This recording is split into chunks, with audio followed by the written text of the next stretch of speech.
ठरलं तर मग या मालिकेच्या पुढील काही येणाऱ्या भागांचे अपडेट जाणून घेऊया आपल्या आजच्या या व्हिडिओमध्ये. चला तर मग मित्रांनो, अजिबात वेळ वाया न घालवता सुरुवात करूया आपल्या आजच्या या व्हिडिओला. तर आता आपण पाहणार आहोत की कशा पद्धतीने अर्जुन वकिली टोला देत सचिनला चांगला दणका देणार आणि काय घडणार सगळं जाणून घेऊया आपल्या व्हिडिओमध्ये. तर आता आपण इथे पाहतोय की प्रियाचं आणि अश्विनचं भांडण जे काही अस्मिताने बघितलेलं असतं त्यामुळे ती जरा टेन्स झालेली असते. आता ती खोलीत जाते आणि सचिनला कॉल करते आणि सचिनला आता ती प्रियाच्या आणि अश्विनच्या भांडणाबद्दल सांगत असते आणि म्हणत असते, सचिन तुझ्याबरोबर जर माझं एवढं भांडण झालं ना तर मला चैनच पडणार नाही. मला असं होईल की कधी एकदाचं आपण पुन्हा एकमेकाबरोबर पूर्वीगत बोलायला लागतोय. त्याबरोबर सचिनसुद्धा अस्मिताला म्हणतो, मी सुद्धा तुझ्याबरोबर भांडून एवढे दिवस नाही राहू शकत, तुझ्यापासून दूर मी नाहीच राहू शकत अस्मित. त्याबरोबर अस्मिता म्हणते, किती खोटं बोलशील रे सचिन, तू किती खोटं बोलशील, किती दिवस तू माझ्यापासून नेहमी दूर राहत असतोस. तुला काय वाटतं मला माहीत नाही आहे का? जर एवढा मिस करतोस ना मला तर ये माझ्याकडे. त्यावर सचिन म्हणतो, ठीक आहे मी तुझ्याकडे येतो आहे, ओके. आणि मग सचिन फोन कट करतो. सचिन विचार करतो की तसंही आता संध्याकाळी इकडे सॅम तर बाहेर जाणारच आहे. एकदा का सॅम घराबाहेर पडली का मग मी सुद्धा अस्मिताला भेटायला तिकडे जाऊ शकतो. मी अस्मिताकडे जातो, सॅम बाहेर जाईल. सध्या ते अन्न सापडत नाही आहेत, यामुळे सॅम खूपच जास्त टेन्स आहे. त्यामुळे मी काय करतोय काय नाही या गोष्टींवरती सॅमचं बिलकुलच लक्ष नाही आहे आणि या गोष्टीचा फायदा मी करून घ्यायला हवा. आता एकदा का सॅम घराबाहेर पडली का मग मी सुद्धा घराबाहेर पडू शकतो आणि मी अस्मिताकडे जाऊ शकतो असा विचार सचिन करतो. आता साक्षी घराबाहेर पडलेली असते.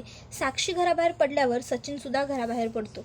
तर साक्षी ही आता तिच्या गुंडांना भेटायला येते आणि ती आता त्यांना म्हणत असते, काय रे, मी तुम्हाला सांगितलं होतं ना की पुढच्या 2 दिवसात अण्णांना शोधून काढायचं म्हणून. मग अजूनही अण्णा सापडले कसे नाही आहेत. आज तिसऱ्या दिवसाची संध्याकाळ उजाडली आहे. तुम्हाला कळतंय का?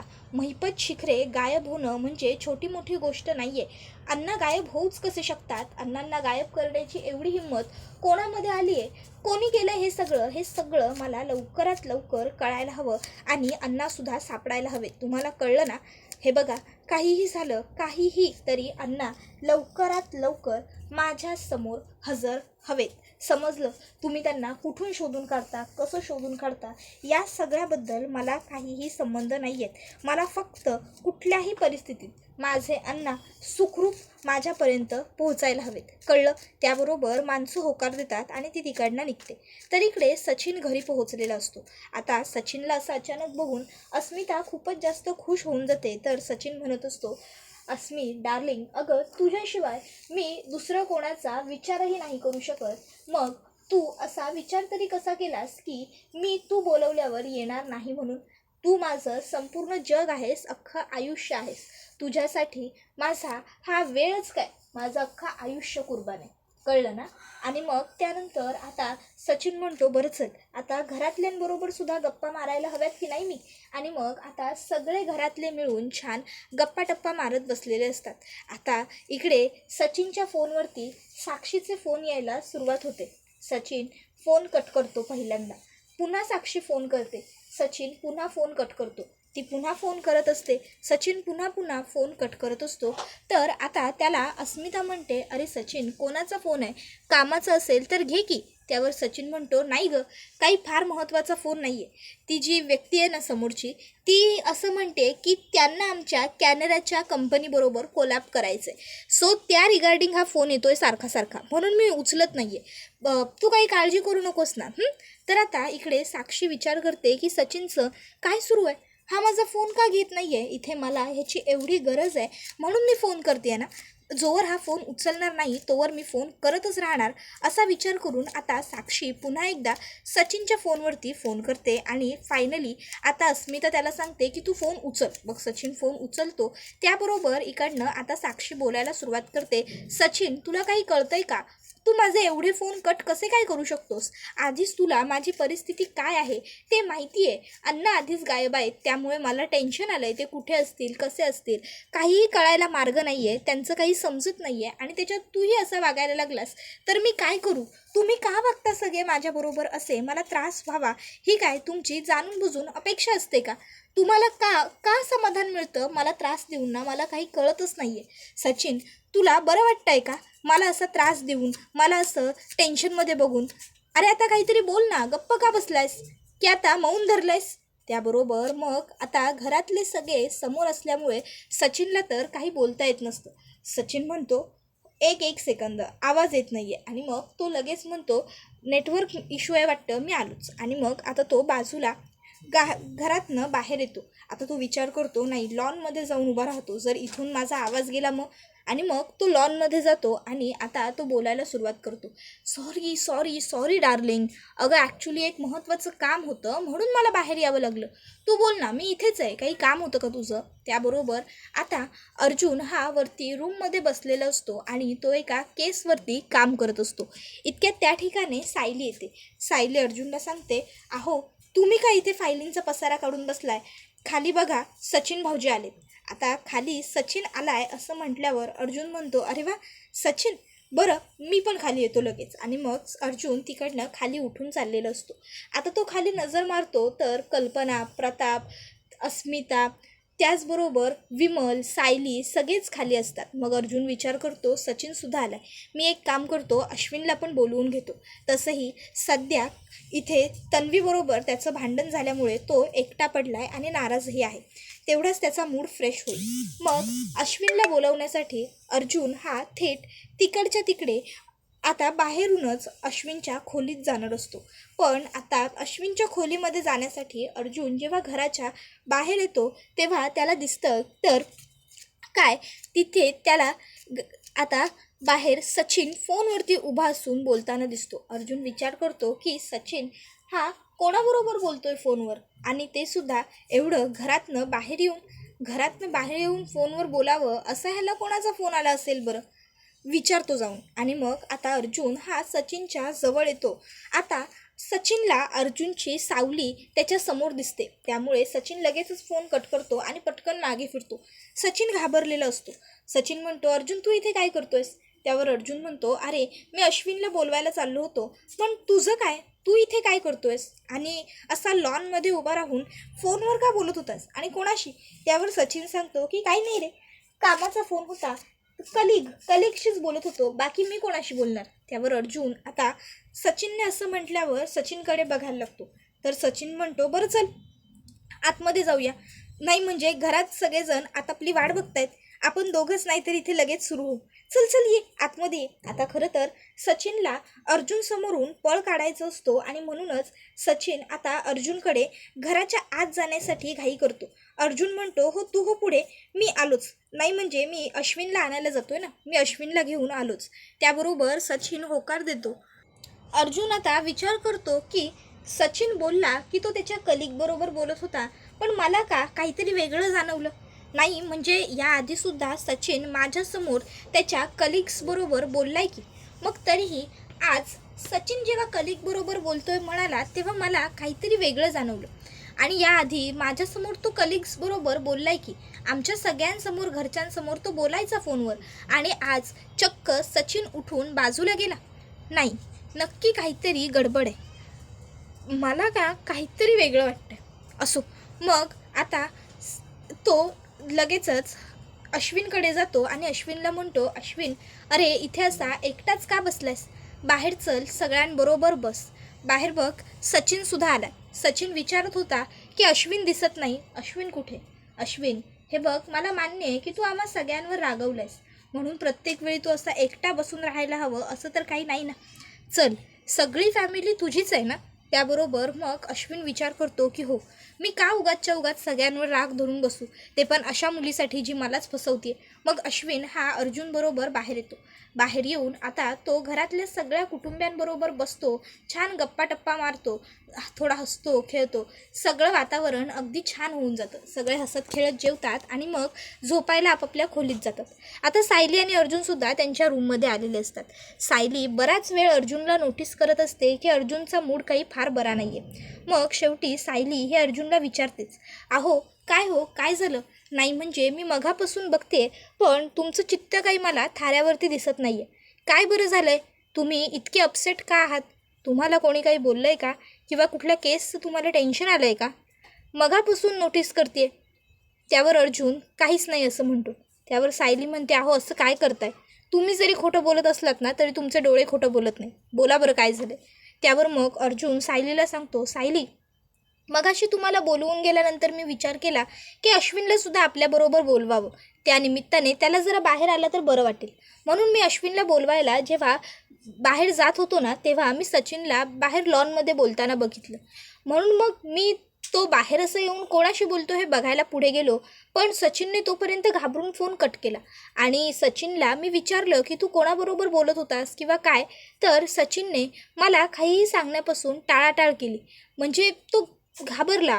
तो बोलला की मी माझ्या ऑफिस कलिगबरोबर बोलत होतो म्हणून, पण मला नाही वाटलं की तो कलिगबरोबर बोलत होता, कारण त्याची बॉडी लँग्वेज टोटली वेगळी होती, डिफरंट. तो इन्फॉर्मल वाटत होता. त्यावर सायली मनात विचार करते, अस्मिताताईंनी माझ्याजवळ जी शंका बोलून दाखवली आहे ती मी यांच्याजवळ बोलून दाखवू का? यांना सांगू का त्यांच्याबद्दल? नाही नको. त्याबरोबर अर्जुन विचार करतो की सायली कुठल्या विचारात मग्न झाली. तो लगेचच सायलीला म्हणतो, सायली तू कुठे हरवलीस? काय झालं? त्यावर सायली काही नाही म्हणते. अर्जुन म्हणतो, बोल गं. मग सायली अर्जुनला सांगू लागते, अहो म्हणजे त्या दिवशी तुम्हाला आठवतं आहे, अस्मिताताईंना हॉस्पिटलला जायचं होतं, त्यांच्या मैत्रिणीकडे त्या चेकअपला जाणार होत्या. त्यावर अर्जुन म्हणतो, हो तेव्हाच काय? त्यावर सायली सांगते, तेव्हा अस्मिताताई डॉक्टरांकडनं जाऊन आल्यानंतर त्यांच्या मैत्रिणींबरोबर त्या लंच घ्यायला एका रेस्टॉरंटमध्ये थांबल्या. तिथे त्यांना असा भास झाला की तिथे त्यांनी सचिन भाऊजींना बघितलं आणि तेव्हा अस्मिताताई खूपच जास्त रेस्टलेस झाल्या होत्या. त्यानंतरसुद्धा जेव्हा जेव्हा अस्मिताताई सचिन भाऊजींना फोन करतात, सचिन भाऊजी कधीच अस्मिताताईंचे फोन पटकन उचलत नाही किंवा उचलले तरी अगदी 2-3 मिनटं बोलून ते लगेचच फोन ठेवून देतात. मी कामात आहे, मी व्यस्त आहे, मी बिझी आहे, अशी कारणं ते प्रत्येक वेळी अस्मिताताईंना देत असतात. मला काहीतरी गडबड वाटते. त्यावेळी मग आता अर्जुन सायलीला म्हणतो, बरं झालं तू हे मला सांगून ठेवलंस. काळजी करू नको. आता पुढे काय करायचं हे मी बघतो. तू निश्चिंत राहा. त्यानंतर मग सायली आणि अर्जुन हे दोघंही जण झोपायला जातात. अर्जुनच्या मनातले विचार काहीही केल्या जातच नसतात. सायली ही सुद्धा विचार करत असते, खरोखर सचिन भाऊजींचं हे म्हणतात तसंच काही असेल का? जर तसं असलं तर अस्मिताताईंना किती मोठा धक्का बसेल. अर्जुनला तर अस्मिताचा चेहरा डोळ्यासमोर सतत येत असतो आणि त्यामुळे त्याला झोप येत नसते. तो गॅलरीत वरती येऊन उभा राहतो.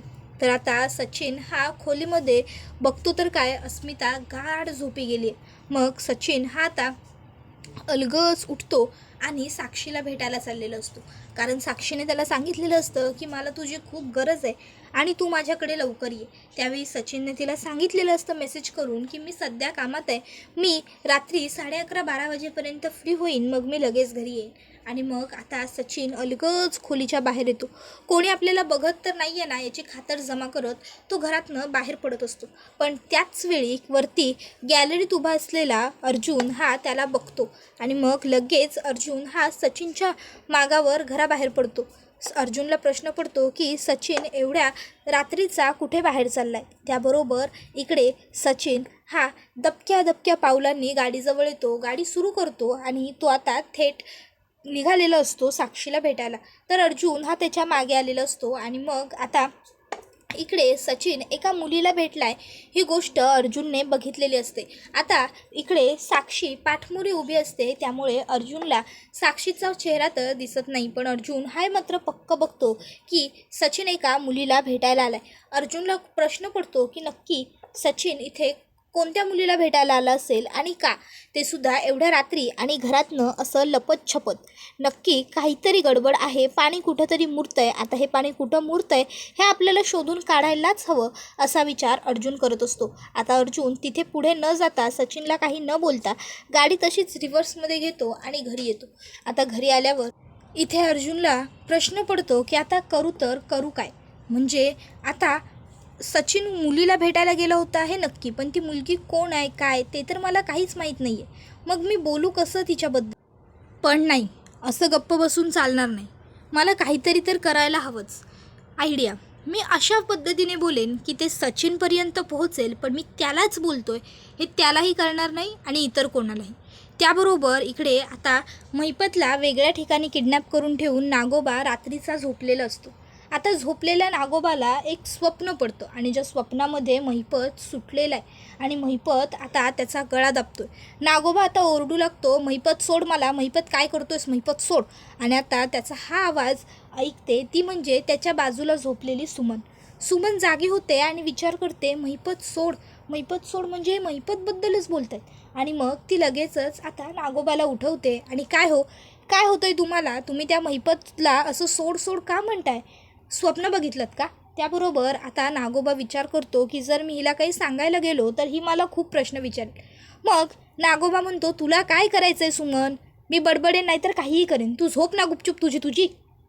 आणि मग लगेचच आता तो पटकन रागाने अंगावरती पांघरून घेतो आणि मला आता बडबडायला नको, शांत झोपायला हवं असं म्हणत झोपतो. तर इकडे आता सुमनला मात्र बरोबर कळलेलं असतं की हा नागराज जो आहे तो महिपत म्हणजे महिपतबद्दलच बोलत होता. म्हणजे अजूनही महिपतचा यांच्याशी संबंध आहे महिपतला हे ओळखतात. ही गोष्ट आता सुमनच्या लक्षात आलेली असते. पण तोपर्यंत नागोबा हा मात्र शांतपणे झोपून गेलेला असतो, कारण त्याला वाटतं की सुमन थोडीच या सर्व गोष्टींचा एवढा बारकाईने विचार करणार आहे. जाऊ दे, सुमनने विचार केला तरी काय फरक पडतो.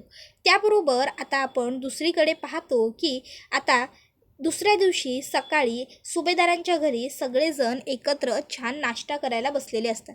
आता सगळेच जण नाश्ता करत असताना त्या ठिकाणी लगेचच सचिन आल्यावर आणि प्रिया आल्यावर अर्जुन म्हणत असतो की मी माझ्या बायकोला सोडून इतर कोणाचा विचारही नाही करू शकत आणि माझ्या कुटुंबाच्या वाकड्यात जर कोणी गेलं, माझ्या कुटुंबाला फसवण्याचा जर कोणी प्रयत्न केला तर मी त्याला जिवंतही नाही सोडू शकत.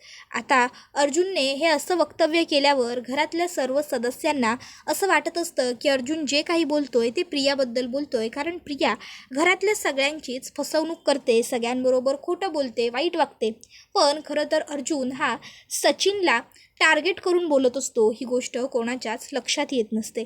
तर आता सचिनचा चेहरा पडतो. अर्जुन सचिनला लगेचच म्हणतो, सचिन काय रे, काय झालं, तुझं तोंड का बारीक झालं, तुला पटलं नाही का मी बोललेलं, आपल्या कुटुंबाच्या वाकड्यात जर कोणी गेलं तर थोडीच ना आपण त्याला माफ करू शकू. त्यावर सचिन म्हणतो, येस एक्झॅक्टली, एकदम बरोबर बोलतोयस तो अर्जुन, शेवटी आपल्या कुटुंबावर आपल्या सगळ्यांचा जीव असतो. त्याबरोबर आता हा व्हिडिओ इथेच संपतो. व्हिडिओ आवडला असेल तर व्हिडिओला लाईक करा, चॅनलवर नवीन असाल तर चॅनलला सबस्क्राईब करा आणि बेल आयकॉन आठवणीने प्रेस करा, जेणेकरून तुम्हाला पुढच्या प्रत्येक व्हिडिओचं नोटिफिकेशन मिळत जाईल आणि सर्व व्हिडिओंचा आनंद हा अगदी उत्तम पद्धतीने घेता येईल. चला तर मग प्रेक्षकांनो, आजच्या पुरतं इथेच थांबूया. तुम्हाला ठरलं तर मग ही मालिका कशी वाटते हे आम्हाला कमेंटमध्ये सांगायला विसरू नका.